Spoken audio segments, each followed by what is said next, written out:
Good morning students. तो जैसा कि लास्ट आर्टिकल में हमने क्या पढ़ा, सस्पेंशन के बारे में कि सस्पेंशन क्या था। इसके बाद में हम किन के बारे में पढ़ेंगे, कोलाइडल सॉल्यूशन। जैसे हमने सॉल्यूशन के बारे में पढ़ लिया, सॉल्यूशन को ट्रू सॉल्यूशन भी कह देते हैं। सस्पेंशन के बारे में पढ़ लिया हमने। अब हम पढ़ेंगे हम कोलाइडल सॉल्यूशन के बारे में, कोलाइडल सॉल्यूशन के बारे में। तो कोलाइडल सॉल्यूशन क्या है? कोलाइडल सॉल्यूशन या सिंपली कोलाइड्स कहते हैं हमने, कोलाइडल सॉल्यूशन और कोलाइड्स, और हमें कोलाइड्स भी कह सकते हैं। तो कोलाइडल सॉल्यूशन और कोलाइड्स। तो कोलाइडल सॉल्यूशन क्या है, कोलाइड्स क्या है, ये देखना हमें। तो डेफिनेशन में सबसे पहले कि colloidal solutions are heterogeneous mixture. Colloidal solutions are heterogeneous mixture. ये में दिखाई तो होमोजेनियस की तरह की देंगे, जैसे मिल्क है, मिल्क एक कोलाइडल सॉल्यूशन है, हमें कैसा दिखाई देता है, होमोजेनियस दिखाई देता है, लेकिन वास्तव में होते हैं हेट्रोजीनियस। तो colloidal solutions are heterogeneous mixture. Colloidal solutions are, तो कोलाइड्स आर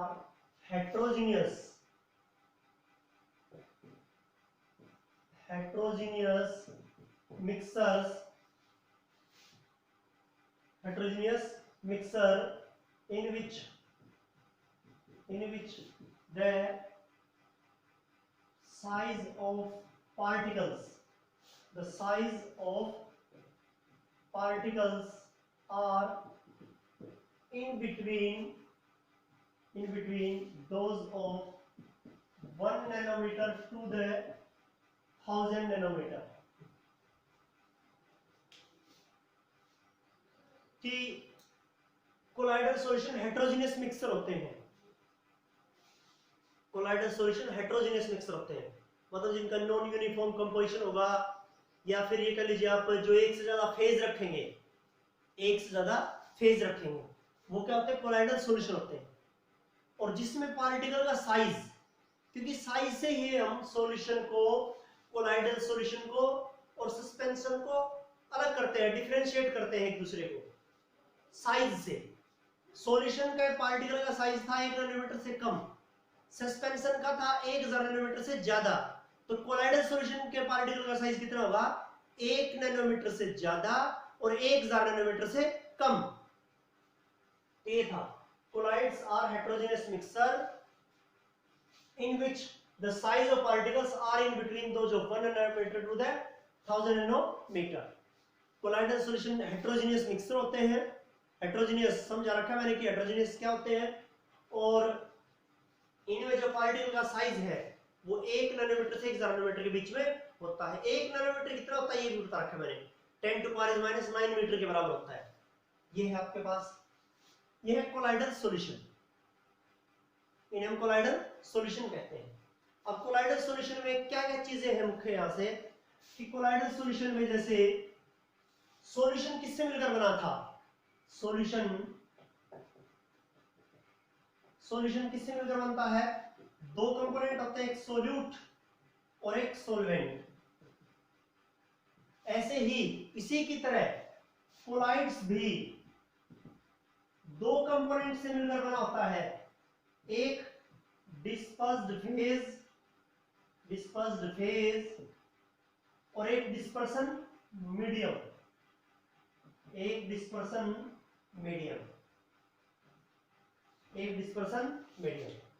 सॉल्यूशन में जो सोल्यूट होता है वो किसके इक्वल है, कोलाइड्स में डिस्पर्स्ड फेज के। सॉल्यूशन में जो सॉल्वेंट होता है वो किसके इक्वल होता है, डिस्पर्सन मीडियम के। सॉल्यूशन जैसे सोल्यूट और सॉल्वेंट से मिलकर बना, ऐसे ही कोलाइड्स जो है वो डिस्पर्स्ड फेज और डिस्पर्सन मीडियम से मिलकर बनते हैं। जो लेसर अमाउंट में मिलेगा वो डिस्पर्स्ड फेज होगा, जो हायर अमाउंट में मिलेगा वो डिस्पर्सन मीडियम, सोल्यूट और सॉल्वेंट। या फिर इस हिसाब से कहते हैं उन्हें कि ना, जो सोल्यूट है वो डिस्पर्स्ड फेज है, इसका मतलब है डिस्पर्स्ड फेज के पार्टिकल डिस्पर्सन मीडियम के पार्टिकल में क्या रहते हैं, डिसॉल्व रहते हैं। ये होगा आपके पास डिस्पर्स फेज और डिस्पर्सन मीडियम। ये कर आपको डिस्पर्स फेज और डिस्पर्सन मीडियम कि क्या फेज होगा और क्या मीडियम होगा, डिस्पर्स फेज और डिस्पर्सन मीडियम। ये है आपके पास यहाँ कि कोलॉइड्स किससे मिलकर बनता है, डिस्पर्स फेज और डिस्पर्सन मीडियम से।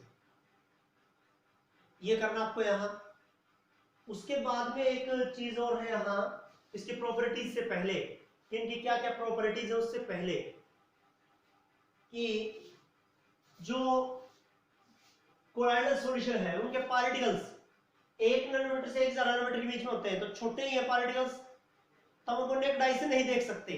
पार्टिकल्स इतने छोटे होते हैं कि उनको हम नेक्ड आई से नहीं देख सकते। लेकिन इनके अंदर से जब लाइट को गुजारा जाएगा, लाइट को पास किया जाएगा, जब कोलॉइडल सॉल्यूशन से लाइट को पास करवाया जाएगा, तब ये क्या कर देते हैं, लाइट को स्कैटर कर देते हैं।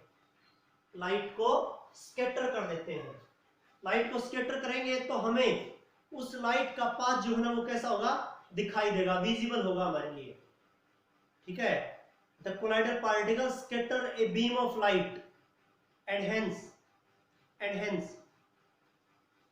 इट्स या और मेक इट्स पाथ विजिबल, और उसके पाथ को क्या कर देते हैं, विजिबल बना देते हैं, वो दृश्य बना देते हैं, उसका जो पाथ रास्ता जो है लाइट का हमें दिखाई देता है।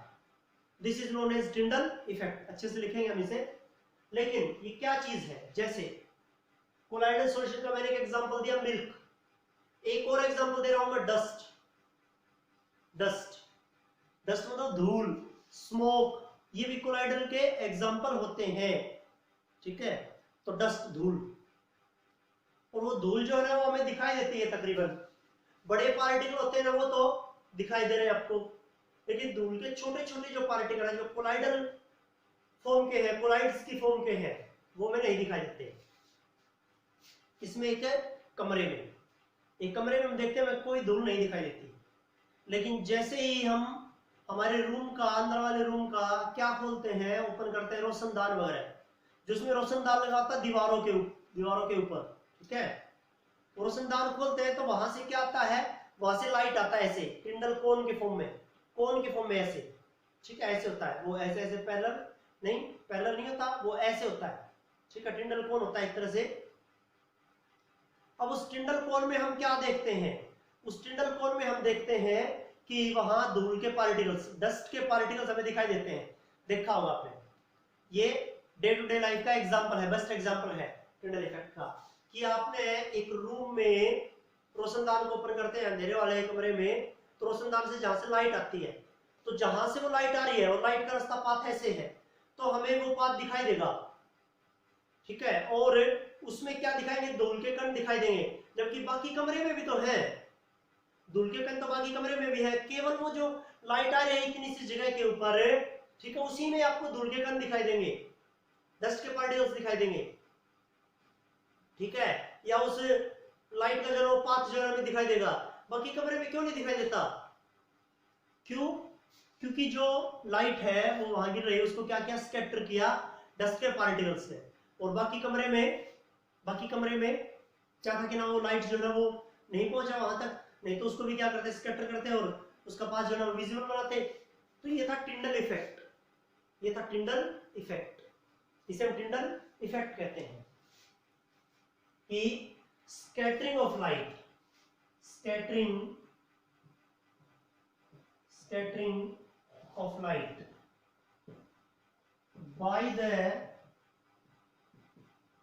by the colloidal particles,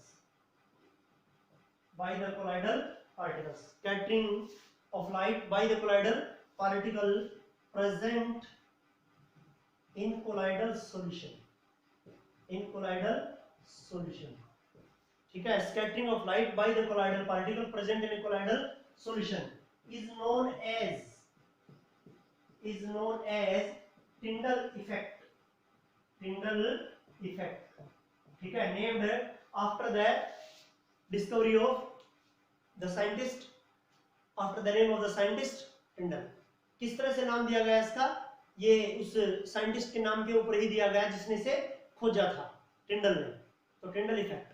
तो कोलाइडल पार्टिकल्स और एंड ये भी लिख सकते हैं यहाँ पे, it makes the path of light visible, path of light visible. Tyndall effect क्या लिख दिया हमने, scattering of light by the colloidal particle present in a colloidal solution is known as Tyndall effect.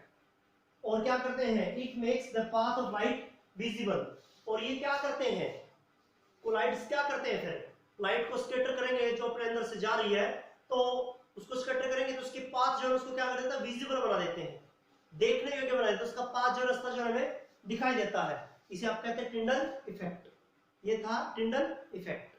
उसका एग्जांपल भी बता दिया मैंने। एक और एग्जांपल भी होता है कि ना, जो फॉरेस्ट होते हैं, वन वगैरह, जंगल वगैरह रहते हैं, जिसमें बहुत ज्यादा गहरे पेड़ वगैरह रहते हैं, तो पेड़ों की जो कैनोपी है, कैनोपी मतलब जो ऊपर के बिल्कुल जो चोटी है, ठीक है, पेड़ की जो ऊंचे ऊंचे पेड़ है, चोटी है, उनके बीच में वो पत्ते वगैरह हैं, उनके पत्तों के बीच से लाइट आ रही है, ठीक है, प्रकाश आ रहा है, तो क्या करता वो वही दिखाई देता हमें, और वही क्या दिखाई देंगे हमें, डस्ट के पार्टिकल्स जो है वो दिखाई देंगे, ठीक है। क्यों, वहां जो मिस्ट होती है, जो वाटर ड्रॉपलेट के ऊपर एब्जॉर्ब रहती है, एक तरह से समझिए मिस्ट, वो क्या करती है, लाइट को स्कैटर करती है, और वो क्या होती है, कोलाइडल सॉल्यूशन होता है। वो भी क्या होता है, कोलाइडल सॉल्यूशन। तो ये था आपके पास टिंडल इफेक्ट, उसके एग्जांपल, कोलाइड्स की डेफिनेशन, और किस किस से मिलकर बना होता है वो, डिस्पर्स फेज और डिस्पर्सन मीडियम से। ये चीजें हैं आपके पास।